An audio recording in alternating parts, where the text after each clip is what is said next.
Welcome back to Living in the Word, and today we are looking at the story of Joseph, part 1. Let's begin. Genesis 39 verses 1 to 6. Now Joseph had been brought down to Egypt, and Potiphar, a court official of Pharaoh, commander of the guard, an Egyptian, bought him from the hand of the Ishmaelites who had brought him down there. And Yahweh was with Joseph, and he became a successful man. And he was in the house of his master, the Egyptian, and his master observed that Yahweh was with him, and everything that was in his hand to do, Yahweh made successful. And Joseph found favor in his eyes, and he served him. Then he appointed him over his house, and all that he owned he put into his hand. And it happened that from the time he appointed him over his house and over all that he had, Yahweh blessed the house of the Egyptian on account of Joseph. And the blessing of Yahweh was upon all that he had in the house and in the field. And he left all that he had in the hand of Joseph, and he did not worry about anything except the food that he ate. Now Joseph was well built and handsome. So we are back in Egypt now with Joseph. He has been sold to Potiphar. Now Potiphar realizes that Joseph is divinely blessed. It is most likely Potiphar does not know God, but he observes some sort of blessing or abundance over everything Joseph does or is in charge of. Genesis 39 verses 7 to 16. And it happened that after these things, his master's wife cast her eyes on Joseph, and she said, "Lie with me."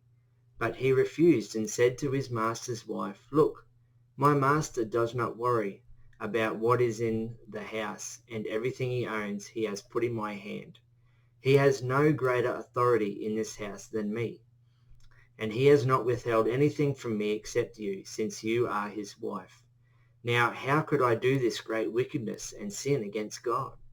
And it happened that as she spoke to Joseph day after day, he did not heed her to lie beside her or to be with her. But one particular day he came into the house to do his work, and none of the men of the house were there in the house. She seized him by his garment and said, "Lie with me." And he left his garment in her hand and fled, and he went outside. And it happened that when she saw that he left his garment in her hand and fled outside, she called to the men of her house and said to them, "Look, he brought a Hebrew man to us to mock us.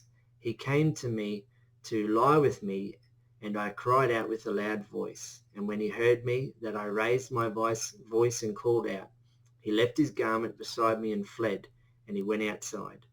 Then she put his garment beside her until his master came to his house. Joseph not only refuses to have sexual relations with Potiphar's wife, but he also refuses to be in her presence, choosing to distance himself from any possible temptation. Potiphar's wife attempts again and again, and this time grabbing Joseph's cloak. Joseph chooses to run away, resisting temptation, and now she is left alone and makes up a lie with the other slaves to cover her actions. Genesis 39 verses 17 to 23. Then she spoke to him according to these words, saying, "The Hebrew slave that you brought to us came to me to make fun of me. And it happened that as I raised my voice and called out, he left his garment beside me and fled outside." And when his master heard the words of his wife that she spoke to him, "This is what your servant did to me," he became very angry. And Joseph's master took him and put him into prison, the place that the king's prisoners were confined.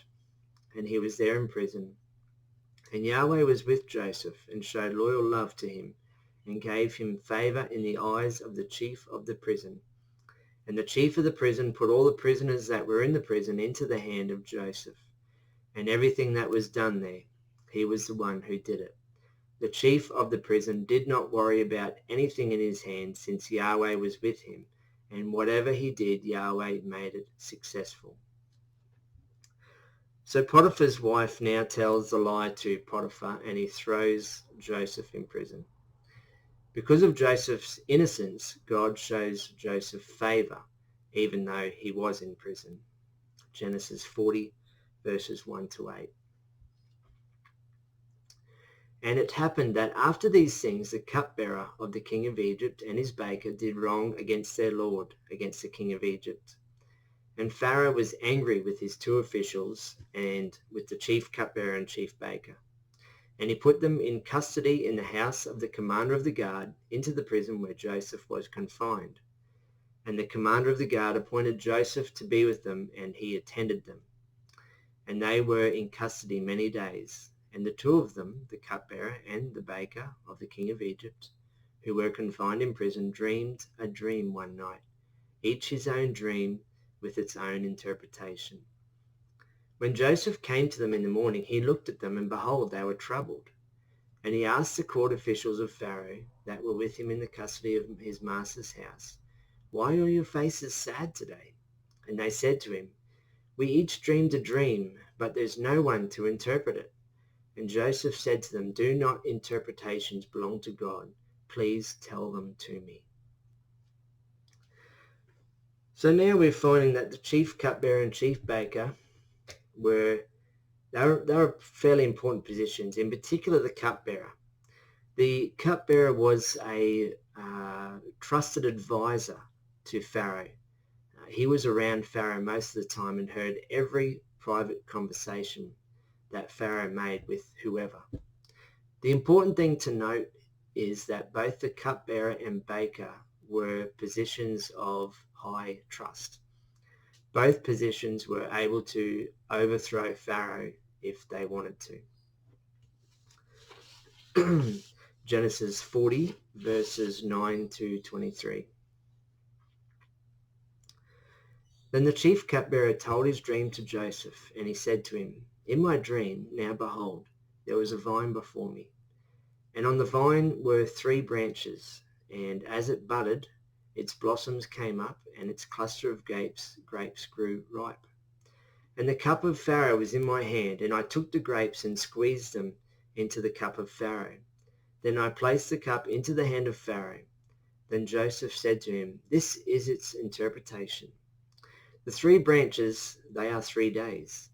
In 3 days Pharaoh will lift up your head and will restore you to your office, and you shall put the cup of Pharaoh into his hand, as was formerly the custom when you were his cupbearer. But remember me when it goes well with you, and please may you show kindness with respect to me, and mention me to Pharaoh, and bring me out of this house, for I was surely kidnapped from the land of the Hebrews. And here also I have done nothing that they should put me in this pit." And when the chief baker saw that the interpretation was good, he said to Joseph, "I also dreamed. In my dream, now behold, there were 3 baskets of bread upon my head. And in the upper basket were all sorts of baked foods for Pharaoh. But the birds were eating them out of the basket upon my head." Then Joseph answered and said, "This is its interpretation. The 3 baskets, they are 3 days. In 3 days Pharaoh will lift your head from you and hang you on a pole, and the birds will eat your flesh from you." And it happened that on the 3rd day, which was Pharaoh's birthday, he made a feast for all his servants, and he lifted up the head of the chief cupbearer and the head of the chief baker in the midst of his servants. And he restored the chief cupbearer to his cupbearing position, and he placed the cup in the hand of Pharaoh. But the chief baker he hanged as Joseph had interpreted to them. But the chief cupbearer did not remember Joseph, but forgot him. Now Joseph, through God, interprets both the chief cupbearer's and the chief baker's dream. He also asked the cupbearer to remember him when he is restored to his position, but he is forgotten. Genesis 41, verses 1 to 8. And it happened that after 2 full years, Pharaoh dreamed, and behold, he was standing by the Nile. And behold, 7 cows, well built and fat, were coming up from the Nile, and they grazed among the reeds. And behold, 7 other cows came up after them from the Nile, ugly and gaunt. And they stood beside those cows on the bank of the Nile. And the ugly and gaunt cows ate the 7 well-built and fat cows. Then Pharaoh awoke, and he fell asleep and dreamed a second time. And behold, 7 ears of grain, plump and good, were coming out of one stalk. And behold, 7 thin ears of grain, scorched by the east wind, sprouted up after them. And the thin ears of grain swallowed up the 7 plump and full ears of grain. Then Pharaoh awoke, and behold, it was a dream. And it happened that in the morning his spirit was troubled, and he sent and called all of the magicians of Egypt and all its wise men. And Pharaoh told his dream to them, but they had no interpretation for Pharaoh. So 2 years have passed after the restoration of the chief cupbearer, and Pharaoh has a dream. Now, Pharaoh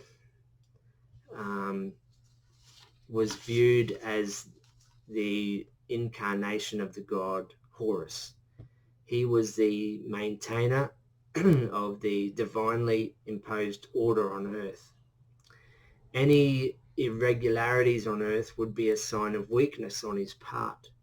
He needed to know what was going to happen. Genesis 41 verses 9 to 16. Then the chief of the cupbearers spoke with Pharaoh, saying, I remember my sins today.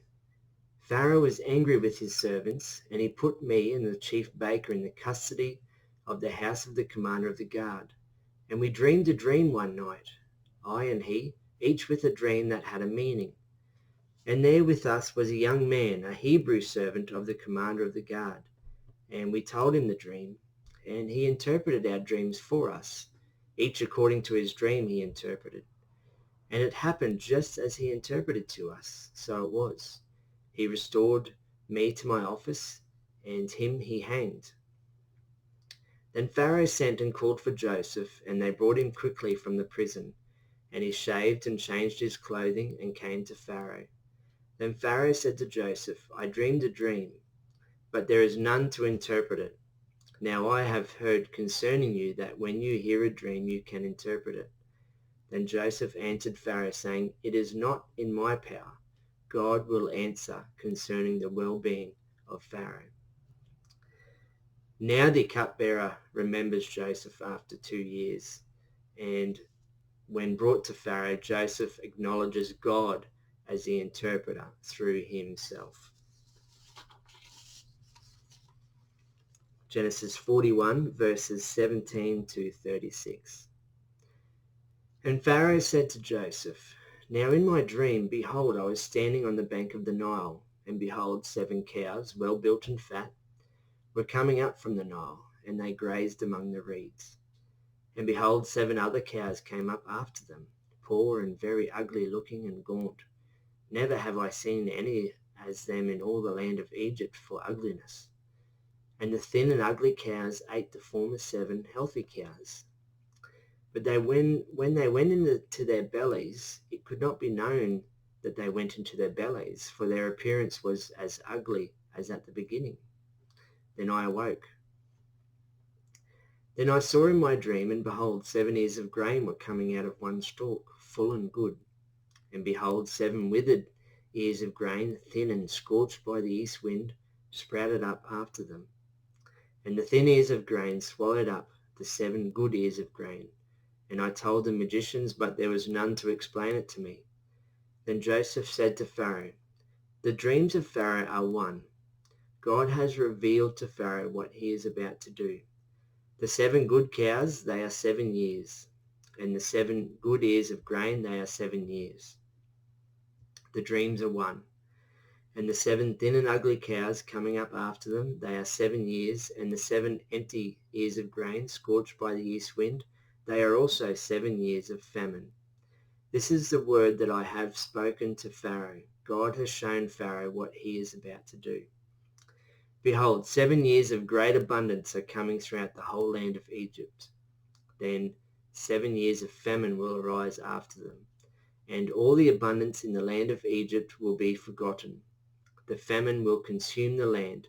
Abundance in the land will not be known because of the famine that follows, for it will be very heavy. Now concerning the repetition of the dream twice to Pharaoh, it is because the matter is established by God, and God will do it quickly. Now then, let Pharaoh select a man who is discerning and wise, and let him set him over the land of Egypt. Let Pharaoh do this, and let him appoint supervisors over the land, and let him take 1/5 from the land of Egypt in the 7 years of abundance.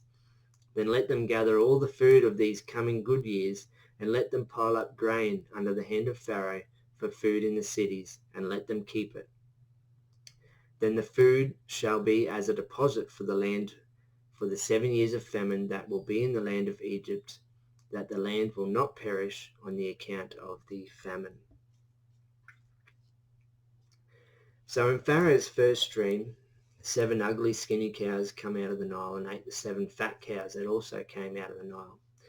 Pharaoh's second dream was 7 full and good ears of grain were swallowed up by 7 thin and withered ears of grain.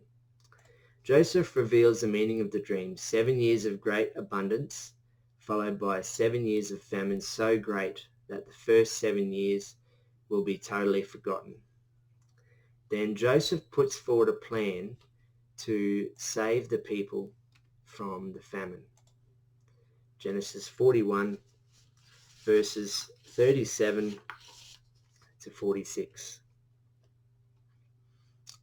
And the plan was good in the eyes of Pharaoh and in the eyes of all his servants. Then Pharaoh said to his servants, "Can we find a man like this in whom is the Spirit of God?" Then Pharaoh said to Joseph, "Since God has made all of this known to you, there is no one as discerning and wise as you. You shall be over my house, and to your word all my people shall submit. Only with respect to the throne shall I be greater than you." Then Pharaoh said to Joseph, "See, I have set you over all the land of Egypt." Then Pharaoh removed his signet ring from his finger and put it on the finger of Joseph. And he clothed him with garments of fine linen, and he brought a chain of gold around his neck. And he had him ride in his second chariot, and they cried out before him, "Kneel!" And Pharaoh set him over all the land of Egypt. Then Pharaoh said to Joseph, "I am Pharaoh, but without your consent no one will lift his hand or his foot in all the land of Egypt." And Pharaoh called the name of Joseph Zaphenath-Paneah, and gave him Asenath, the daughter of Potiphera, priest of On, as a wife. And Joseph went out over the land of Egypt. Now Joseph was 30 years old when he stood before Pharaoh, the king of Egypt. And Joseph went out from the presence of Pharaoh and travelled through the whole land of Egypt. Pharaoh agrees with Joseph's plans and puts him in charge. He becomes second only to Pharaoh, and Pharaoh places his signet ring on Joseph. This ring is like a stamp of approval or a current day signature. Now Joseph has complete control of the lands. All of this when he was only 30 years old. Genesis 41, verses 47 to 57. And the land produced a plenty in the 7 years of abundance. And he gathered all the food of 7 years which occurred in the land of Egypt, and he stored the food in the cities. The food of the field that surrounded each city he stored in its midst. And Joseph piled up grain like the sand of the sea in great abundance until he stopped counting it, for it could not be counted. Before the year of famine came, 2 sons were born to Joseph, whom Asenath, daughter of Potiphera, priest of On, bore to him. And Joseph called the name of the firstborn Manasseh, for he said, "God has caused me to forget all my hardship and all my father's house." And the name of the second he called Ephraim, for he said, "God has made me fruitful in the land of my misfortune." And the 7 years of abundance which were in the land of Egypt came to an end, and the 7 years of famine began to come as Joseph had said, and there was famine in all the countries. but in all the land of Egypt there was food. And when all the land of Egypt was hungry, the people cried out to Pharaoh for food. And Pharaoh said to all the Egyptians, "Go to Joseph. What he says to you, you must do." And the famine was over the whole land. And Joseph opened all the storehouses and sold food to the Egyptians. And the famine was severe in the land of Egypt. And every land came to Egypt to Joseph to buy grain, for the famine was severe in every land. Joseph has two sons to his wife Asenath, Manasseh and Ephraim. And the 7 years of plenty passes, and the 7 years of extreme famine arrive, and Joseph has stockpiled food. Thanks for watching. Stay tuned for the next video. God bless.